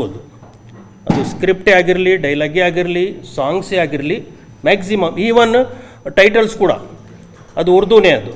ಯಾಕಂತೇಳಿದರೆ ಫೇಮಸ್ ಸಿಂಗರ್ಸ್ ಎಲ್ಲ, ಈವನ್ ಲತಾ ಮಂಗೇಶ್ಕರ್ ಸ್ವತಃ ಅವರೇ ಹೇಳಿದ್ದಾರೆ, ನನಗೆ ಫಿಲಿಮ್ ಇಂಡಸ್ಟ್ರಿ ನಾನು ಯಾವಾಗ ಸಕ್ಸಸ್ ಆಗಿದೆ ನನಗೆ ಉರ್ದು ಬಂದಿದ ಮೇಲೆ ನನ್ನ ಇದು ಶುರುವಾಗಿದ್ದು. ಆ ಥರ ಇದೆ. ಒಂದು ಹಳೆಯ ಸಾಂಗಿಂದ ಅಬ್ದುಲ್ಲಾ ಅಂತ ಒಂದು ಫಿಲಿಮ್ ಬಂದಿತ್ತು, ಅದರಲ್ಲಿ ಯಾವ ಥರ ಒಂದು ವರ್ಣನೆ ಇದೆ ಅಂದರೆ, ಈ ತಮ್ಮ ಇದಕ್ಕೆ ಯಾವ ಥರ ಒಂದು ಮೆಹಬೂಬಿಗೆ ಒಂದು ಇದು ಮಾಡ್ತಾನೆ, ಮೀರ್ ಕಿ ಗಜಲ್ ಕಹೂँ ತುಜೆ ಮೈ ಯಾ ಕಹೂँ ಖಯಾಮ್ ಕಿ ರುಬಾಯಿ ಅಂತ. ಮೀರ್ ತಖಿ ಮೀರ್ ಭಾಳ ದೊಡ್ಡ ಪೋಯೆಟ್, ಖುದಾಯ ಸುಖನ್ ಅಂತ ಹೇಳ್ತೀವಿ, ಗಾಡ್ ಆಫ್ ಉರ್ದು ಪೋಯಿಟ್ರಿ ಅಂತ ಹೇಳ್ತೀವಿ ಅವರಿಗೆ. ಅವರು ಅದೇ ಥರ ಖಯಾಮ್ ಅಂದರೆ ಉಮರ್ ಖಯಾಮ್ ಅವರು ಬಾಯಿಗಳು ಆ ಥರ ವರ್ಣನೆ ಇತ್ತು. ಹಾಗಾಗಿ ಇದಕ್ಕೆ ವರ್ಣನೆ ಈ ಥರ ಮಾಡ್ತಾರೆ. ಹಾಗಾಗಿ ಇದು ಉರ್ದು ಪೊಯೆಟ್ರಿ ಅದರದ್ದೇ ಆದ ಒಂದು ಮಹತ್ವ ಇದೆ. ಹಾಗಾಗಿ ಈ ಕಾರ್ಯಕ್ರಮದಲ್ಲಿ ನನಗೆ ಇದೊಂದು ಹೇಳೋದಕ್ಕೆ ನನಗೆ ಅವಕಾಶ ಕೊಟ್ಟಿದ್ದಕ್ಕೆ ತಮ್ಮೆಲ್ಲರ ಧನ್ಯವಾದಗಳು. Thank you. ನಿಜವಾಗ್ಲೂ ವೈವಿಧ್ಯತೆಯಲ್ಲಿ ಏಕತೆ ಕಾರ್ಯಕ್ರಮ. ಡೀನ್ ಸರ್ಗೆ ನಮ್ಮಿಂದ ಒಂದು ಶಿಫಾರಸು ಏನಂತಂದರೆ, ಇಂತಹ ಒಂದು ಮಲ್ಟಿ ಮೀಟ್ ಪಾಯಿಂಟ್ನ ವರ್ಷಕ್ಕೊಂದ್ಸಲ ಆದರೂ, ಯಾಕಂದರೆ ಇಂತಹ ಒಂದು ವೈವಿಧ್ಯತೆ ಸಿಗೋದು ನಮ್ಮ ಕರ್ನಾಟಕ ರಾಜ್ಯ ಮುಕ್ತ ವಿಶ್ವವಿದ್ಯಾಲಯ ಮಾತ್ರ. ನಮ್ಮ ಸ್ಟಡಿ ವಿಭಾಗದ ಡೀನ್ಗಳಾದಂತಹ ಪ್ರೊಫೆಸರ್ ಚಂದ್ರೇಗೌಡ ಸರ್ ಅವರು ತಮ್ಮ ಮುಂದೆ ಒಂದು ಕವಿತೆ ವಾಚನ, ಅಂದರೆ ಕವಿಯ ವಾಚನ, ಕವಿ ಪದ್ಯ ವಾಚನ.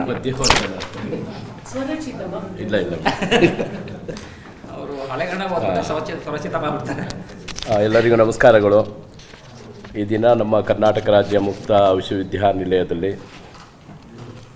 ರಾಷ್ಟ್ರೀಯ ಏಕತಾ ಸಪ್ತಾಹ ದಿನಾಚರಣೆ ಅಂಗವಾಗಿ ಭಾಷಾ ಸೌಹಾರ್ದತಾ ದಿನ ಕಾರ್ಯಕ್ರಮವನ್ನು ಮಾನ್ಯ ಕುಲಪತಿಗಳ ಅಧ್ಯಕ್ಷತೆಯಲ್ಲಿ ಡೀನ್ ಶೈಕ್ಷಣಿಕ ಅವರ ನೇತೃತ್ವ ಮತ್ತು ನನ್ನ ಸಹೋದ್ಯೋಗಿ ಮಿತ್ರರಾದಂಥ ಆತ್ಮೀಯರಾದ ಡಾಕ್ಟರ್ ಪಿ ಮಣಿಯವರ ಸಂಯೋಜಕತ್ವದಲ್ಲಿ ಭಾಳ ಚೆನ್ನಾಗಿ ಅಚ್ಚುಕಟ್ಟಾಗಿ ಕಾರ್ಯಕ್ರಮ ನಡ್ಕೊಂಡು ಬಂದಿದೆ. ಈಗಾಗಲೇ ಕನ್ನಡ, ಇಂಗ್ಲೀಷ್, ಸಂಸ್ಕೃತ, ಉರ್ದು ವಿವಿಧ ಭಾಷೆಗಳನ್ನು ಆಮೇಲೆ ನಾನಾದಮೇಲೆ ಮತ್ತೆ ಈಗ ತಮಿಳ್ ಬಗ್ಗೆ ಮಾತಾಡ್ತಾರೆ ಮಣಿಯವರು. ಕೊನೆಯದು ಒಳ್ಳೆಯ ಕಾರ್ಯಕ್ರಮ. ಈ ಸಂದರ್ಭದಲ್ಲಿ ಮುಖ್ಯವಾಗಿ ಅಂತ ಅಂದರೆ ನಮ್ಮ ದೇಶದಲ್ಲಿ ಅನೇಕ ಧರ್ಮಗಳಿದ್ದಾವೆ. ಬಹು ಸಂಸ್ಕೃತಿ, ಬಹು ಭಾಷೆಯನ್ನು ಒಳಗೊಂಡು ಐಕ್ಯತೆಯನ್ನು, ಏಕತೆಯನ್ನು ಸಾಧಿಸ್ತಕ್ಕಂಥ ಒಂದು ಉದ್ದೇಶದಿಂದ ಇಂಥ ಕಾರ್ಯಕ್ರಮಗಳು ನಡೆಸಬೇಕು ಅಂತ ಅಂದ್ಬಿಟ್ಟು ರಾಜ್ಯ ಘನ ಸರ್ಕಾರ ಇದನ್ನು ಏರ್ಪಡಿಸಿರ್ತಕ್ಕಂಥದ್ದು ಒಳ್ಳೆಯ ಕಾರ್ಯಕ್ರಮ. ಇಂತಹ ಒಂದು ಸಂದರ್ಭದಲ್ಲಿ ಬಹಳ ಮುಖ್ಯವಾಗಿ ಇವತ್ತು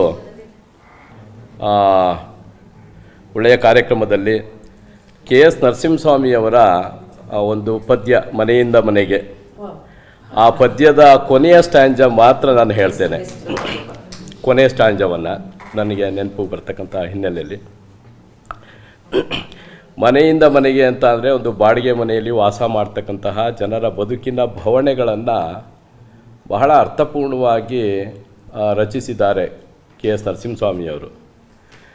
ಹೇಗೆ ಆ ಮಾಲೀಕರು ಅಂದರೆ ಓನರ್ಗಳು ಕಷ್ಟಗಳನ್ನು ಕೊಡ್ತಾರೆ, ಒಂದು ಆ ಮನೆ ಒಳಗಡೆ ಎಂಥ ಸಮಸ್ಯೆಗಳಿರ್ತವೆ, ಆ ಮನೆಯನ್ನು ಖಾಲಿ ಮಾಡ್ತಕ್ಕಂಥದ್ದು, ಇನ್ನೊಂದು ಮನೆಗೆ ಹೋಗೋದು, ಆ ಮನೆಯೇ ಶಾಶ್ವತ ಅಲ್ಲ, ನಮ್ಮದೊಂದು ಕೊನೆ ಮನೆ ಇದೆ ಅಂದ್ಬಿಟ್ಟು ಆ ಸ್ಟ್ಯಾಂಜಾದಲ್ಲಿ, ಆ ಕವಿತೆಯ ಕೊನೆಯಲ್ಲಿ ಹೇಳ್ತಾರೆ, ಮನೆಯಿಂದ ಮನೆಗೆ, ಹೊರಮನೆಯಿಂದ ಹೊರಮನೆಗೆ, ಮನೆಯಿಂದ ಮನೆಗೆ, ಹೊರಮನೆಯಿಂದ ಹೊರಮನೆಗೆ, ಮೊದಲ ಮನೆಯಿಂದ, ನಾವು ಹುಟ್ಟಿರೋ ಮನೆಯಿಂದ ಕೊನೆಗೆ ಎಲ್ಲಿ ಹೋಗ್ತೀವಿ ಅಂತ ಹೇಳ್ತಾರೆ. ಮೊದಲ ಮನೆಯಿಂದ ಆದರವಿರದ, ಕದವಿರದ, ಹೆಸರಿರದ ಇನ್ನೊಂದು ಮನೆಗೆ. ಆದರ ಅಂದರೆ ಪ್ರೀತಿ ಇಲ್ಲದೆ ಇರೋದು, ಕದ ಇಲ್ಲದೆ ಇರೋದು, ಬಾಗಿಲೇ ಇಲ್ಲದೆ ಇರ್ತಕ್ಕಂಥದ್ದು, ಆ ಮನೆಗೆ ಹೆಸರೇ ಇಲ್ಲದೆ ಇರ್ತಕ್ಕಂಥದ್ದು. ಆದರವಿರದ, ಕದವಿರದ, ಹೆಸರಿರದ ಇನ್ನೊಂದು ಮನೆಗೆ ಹೊಸತು ಹಳೆಯದು ಎಲ್ಲ ಯಾತ್ರೆ ಹೊರಟಿದ್ದೇವೆ. ಅಂದರೆ ಚಿಕ್ಕವರು ದೊಡ್ಡವರೆಲ್ಲ ಹೊಸತು ಹಳೆಯದು ಎಲ್ಲ ಯಾತ್ರೆ ಹೊರಟಿದ್ದೇವೆ. ಅಲ್ಲಿ ತಡೆಯುವರಿಲ್ಲ, ಒಳಗೆ ಕರೆಯುವರಿಲ್ಲ, ಇನ್ನೊಂದು ಮನೆಯಿಲ್ಲ, ಹೊರಮನೆಯ ನೆರಳಿಲ್ಲ, ಹೋದವರು ಹಿಂದಿರುಗಿ ಬರಲು ಹಾದಿಗಳಿಲ್ಲ, ಹೋದವರು ಹಿಂದಿರುಗಿ ಬರಲು ಹಾದಿಗಳಿಲ್ಲ, ಅದೇ ಕಡೆಯ ಮನೆ ಅಂತ ಹೇಳ್ತಾರೆ. ಎಷ್ಟು ಮನುಷ್ಯನ ಬದುಕು ಏನು ಅನ್ನೋದನ್ನು ಬಹಳ ಅರ್ಥಪೂರ್ಣವಾಗಿ ವ್ಯಕ್ತಪಡಿಸಿರ್ತಕ್ಕಂಥದ್ದನ್ನು. ಧನ್ಯವಾದಗಳು.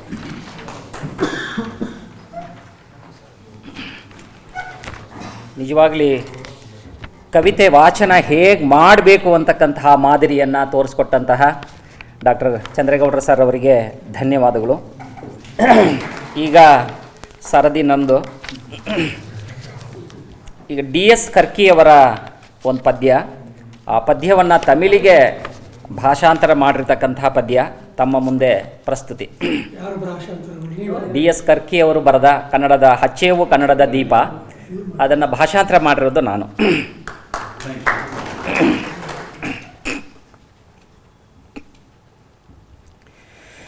ஏற்று ஓம் கண்ணடத்தின் தீபம், கருநாட்டின் தீபம், செம்மொழியின் தீபம், அன்பை பறை சாற்றும் தீபம்.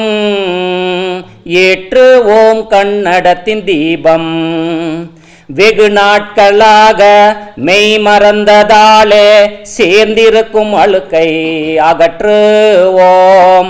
எங்கெங்கும் கன்னடத்தின் மனம் வீச அங்கங்கு கரம் நீட்டுவோம்.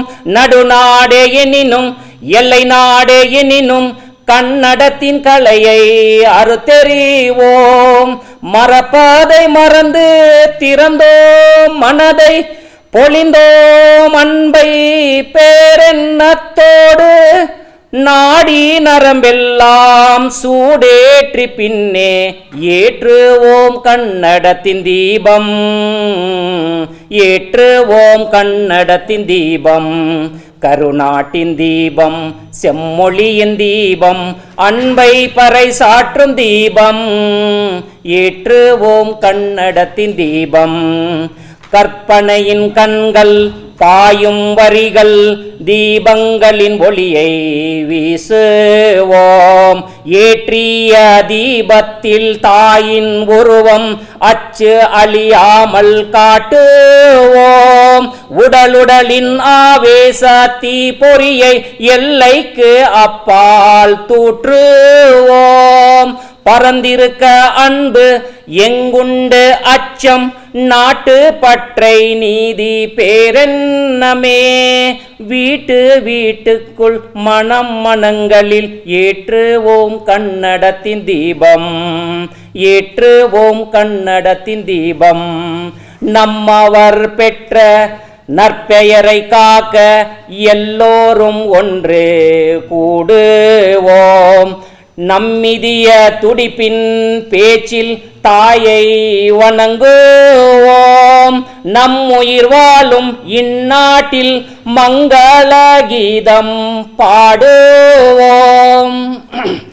துறந்தோம் மடமையை எதிர்ப்போம் இருளை, பெற்றோம் அழுதென்னும் பேரெண்ணத்தை. தொப்பல் கொடிக்கு மின்னலை முடித்து ஏற்றுவோம் கன்னடத்தின் தீபம். ஏற்றுவோம் கன்னಡத்தின் ದೀಪಂ. ಧನ್ಯವಾದಗಳು. ತಮಿಳ್ನಾಡು ಹಾಡಿದೀವಿ ಸರ್. ಅಧ್ಯಕ್ಷತೆಯನ್ನು ವಹಿಸಿರ್ತಕ್ಕಂಥವರು ನಮ್ಮ ಸ್ಫೂರ್ತಿಯ ಚಿಲುಮೆ ಅಕಾಡೆಮಿಕ್ ಡೀನ್ ಸಾಹೇಬರಾದಂತಹ ರಾಮನಾಥನ್ ನಾಯ್ಡು ಸರ್ ಅವರು ಬಹುಭಾಷಾ ಕವಿಗಳನ್ನು ಕುರಿತು ತಮ್ಮ ಎರಡು ಮಾತುಗಳು.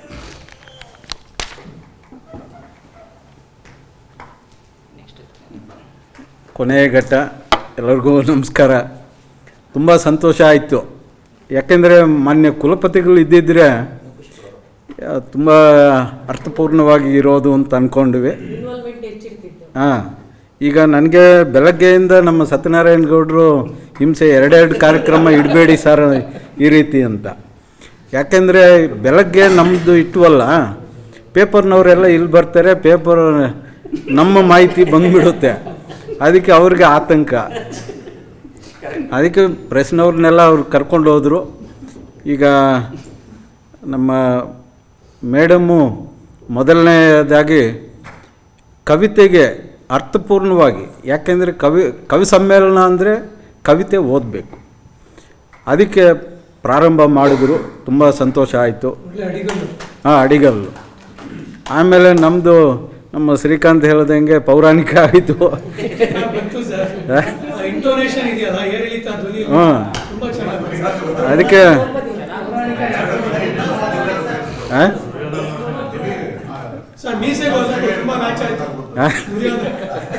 ಅದಕ್ಕೆ ನಮ್ಮ ಚಂದ್ರೇಗೌಡ ಸರ್ ಹೇಳ್ತಾ ಇದ್ರು, ಗದೆ ಕೊಟ್ಬಿಟ್ಟಿದ್ರೆ ಚೆನ್ನಾಗಿರೋದು ಅಂತ. ಇವೆಲ್ಲ ಈಗ ನಮ್ಮ ಕರ್ನಾಟಕ ರಾಜ್ಯ ಮುಕ್ತ ವಿಶ್ವವಿದ್ಯಾನಿಲಯದಲ್ಲಿ ಈ ರೀತಿಯ ಬಹುಭಾಷಾ ಗೋಷ್ಠಿಗಳನ್ನು ನಡೆಸಿದರೆ ಚೆನ್ನಾಗಿರುತ್ತೆ. ಯಾಕೆಂದರೆ ಅದಕ್ಕೆ ಭಾಷಾ ಸೌಹಾರ್ದತೆಗೆ ಒಂದು ಅರ್ಥ ಬರುತ್ತೆ ಅಂತ. ಅದರಿಂದ ಈಗ ನಾವು ನೋಡ್ತಾ ಇದ್ದೀವಿ, ಬೆಳಗಾಂ ಹೋದರೆ ಮರಾಠಿ ಗಲಾಟೆ, ಈ ಭಾಗದಲ್ಲಿ ಹೋದರೆ ತಮಿಳು, ಕಾವೇರಿ ಘಟನೆ ಬಂದರೆ ತಮಿಳು ಗಲಾಟೆ. ಈಗ ನಾವೇ ಒಂಚೂರು ತೆಲುಗಿನವರಿಂದ ಗಲಾಟೆ ಆಗಿಲ್ಲ, ಇನ್ನು ಅದು ಶುರುವಾಗ್ಬೋದೇನೋ. ಈಗ ಮಾವಿನಕಾಯ್ದು ಶುರುವಾಯಿತು, ಶ್ರೀನಿವಾಸಪುರದ್ದು ಮಾವಿನಕಾಯ್ದು ಶುರುವಾಯಿತು. ಈ ರೀತಿ ಆಗಬಾರ್ದು. ಯಾಕೆಂತಂದರೆ ಈಗ ಉರ್ದು ಅದು ಏನಾಗಿಲ್ಲ. ಈಗ ಸಂಸ್ಕೃತ, ನಿನ್ನೆ ಮಾತಾಡಿದೆ, ಪಾಕಿಸ್ತಾನದಲ್ಲಿ ಸಂಸ್ಕೃತ, ಮಹಾಭಾರತ ಅದೆಲ್ಲ ಈಗ ಲಾಹೋರ್ ಯೂನಿವರ್ಸಿಟಿನಲ್ಲಿ ಕಲಿಸ್ಕೊಡ್ತಾ ಇದ್ದಾರಂತೆ. ಅದರಿಂದ ನಮಗೆ ಒಂದು ಜ್ಞಾನೋದಯ ಬರುತ್ತೆ. ನಮ್ಮಲ್ಲಿ ಒಂದು ಗಾದೆ ಇದೆ, ಬಾವಿನಲ್ಲಿ ಕಪ್ಪೆ ಅಂತ. ಅದೇ ಪ್ರಪಂಚ ಅದು. ಈಗ ಸಮುದ್ರಕ್ಕೆ ಹೋದರೆ ವಿಶಾಲವಾದ ಭಾಷೆಗಳಿದೆ, ಅವರ ಸೊಗಡು ನಮಗೆ ಗೊತ್ತಾಗುತ್ತೆ. ಸೊಗಡು ಅಂತೀರ, ಸೊಬಗು ಅಂತೀರ, ಎರಡು ಪದಗಳಿದೆ. ನಾನು ಅದಕ್ಕೆ ಈಗ ಕಜ್ಜಾಯ ತಿಂತಾಯಿದ್ದೆ. ಈಗ ನಮ್ಮ ಮನೆಯವರು, ನಾನು ವಿಜಯವಾಡಕ್ಕೆ ಹೋಗಿದಾಗ ಈ ಕಜ್ಜಾಯ ತೊಗೊಂಡು ಬನ್ನಿ, ಅಲ್ಲಿ ಸ್ಪೆಷಲ್ಲು ಕಜ್ಜಾಯ. ಹೋಗಿ ಅಂಗಡಿಗೆ ಹೋಗಿ ಕಜ್ಜಾಯ ಕೊಡಿ ಅಂದೆ. ಅವರು ಯಾವುದು ಅಂತ ಅಂದರು. ನಮ್ಮ ತೆಲುಗು ಭಾಷೆಯನ್ನೇ, ಯಾವುದು ನಮ್ಮ ಭಾಗದಲ್ಲಿ ಹತ್ತಿರಾಸ ಅಂತೀವಿ. ಹತ್ತಿರಾಸ ಅಂತಂದರೆ ಅವರು ಯಾವ ರಸಗಳು ಇಲ್ಲ ಇಲ್ಲಿ, ಈ ಮಾವಿನಕಾಯಲ್ಲಿ ರಸಗಳಿರುತ್ತೆ, ಆ ರೀತಿ ನಮ್ಮಲ್ಲಿ ಯಾವುದು ಇಲ್ಲ ಅಂತ ಅಂದರು. ಮತ್ತು ಈ ಭಾಗದಲ್ಲಿ, ಚಿತ್ತೂರು ಭಾಗದಲ್ಲಿ ಅವರು ಬೆಲ್ಲದ ನಿಪ್ಪಟ್ಟು ಅಂತಾರೆ, ಬೆಲ್ಲದ ನಿಪ್ಪಟ್ಟು ಅಂತ. ಈ ರೀತಿ ನಮ್ಮ ಒಂದೊಂದು ಭಾಷೆಯಲ್ಲೇ ಈ ಮಾಂಡಲಿಕ ಪದಗಳು ಇದೆ. ಆಮೇಲೆ ನಾನು ತೋರಿಸ್ದೆ, ಇದು ಕೊಡಪ್ಪ ಅಂತ. ಆಮೇಲೆ ಕೊಟ್ಟರು, ತಗೊಂಡು ಬಂದ್ವಿ. ಈ ರೀತಿ ಇಲ್ಲೂ ಈಗ ಕರ್ನಾಟಕದಲ್ಲೂ ಈಗ ಆ ಕಡೆ ನಾರ್ತ್ ಸೈಡ್ ಹೋದರೆ ಅವ್ರ ಭಾಷೆನೇ ನಮ್ಗೆ ಅರ್ಥ ಆಗಲ್ಲ, ಕನ್ನಡನೇ ಆದರೆ ನಮ್ಗೆ ಅರ್ಥ ಆಗಲ್ಲ. ಅದರಿಂದ ಈಗ ಮೇಡಮ್ ಹೇಳ್ದಂಗೆ ಎಲ್ಲ ಭಾಷೆಗಳಲ್ಲಿ ಒಬ್ಬರು ಪಂಡಿತರನ್ನು ಕರೆದು ಅವರವರ ಸೊಬಗನ್ನು ಇಲ್ಲಿ ಹಂಚ್ಕೊಂಡ್ರೆ ತುಂಬ ಸೌಹಾರ್ದತೆವಾಗಿ ಇರುತ್ತೆ ಅಂತ. ಹಾಗೆ ನಮ್ಮ ಆನಂದ್ ಸರು ನಮ್ಮ ಮಾನ್ಯ ಕುಲಪತಿಗಳ ಮೇಲೆ ಒಂದು ಕವಿತೆ ಬರ್ಕೊಂಡು ಬಂದಿದ್ದರು. ಅದು ಮೊದಲೇ ಓದಿದರೆ ಚೆನ್ನಾಗಿರೋದು. ಈಗ ಮತ್ತು ನಮ್ಮ ಇವರು ಮನೆಯವರು ತುಂಬ ಚೆನ್ನಾಗಿ ಅವರೇ ಟ್ರಾನ್ಸ್ಲೇಷನ್ ಅನುವಾದ ಮಾಡಿ ಅದನ್ನು ನಮ್ಮ ಮುಂದೆ ಪ್ರಸ್ತುತಪಡಿಸಿದರು. ಅದರಿಂದ ತುಂಬ ಅರ್ಥಪೂರ್ಣವಾಗಿ ಆಯಿತು. ನಮ್ಮ ಶ್ರೀಕಾಂತ್ ರಾಜಕೀಯದ ಬಗ್ಗೆ ಅಂದರೆ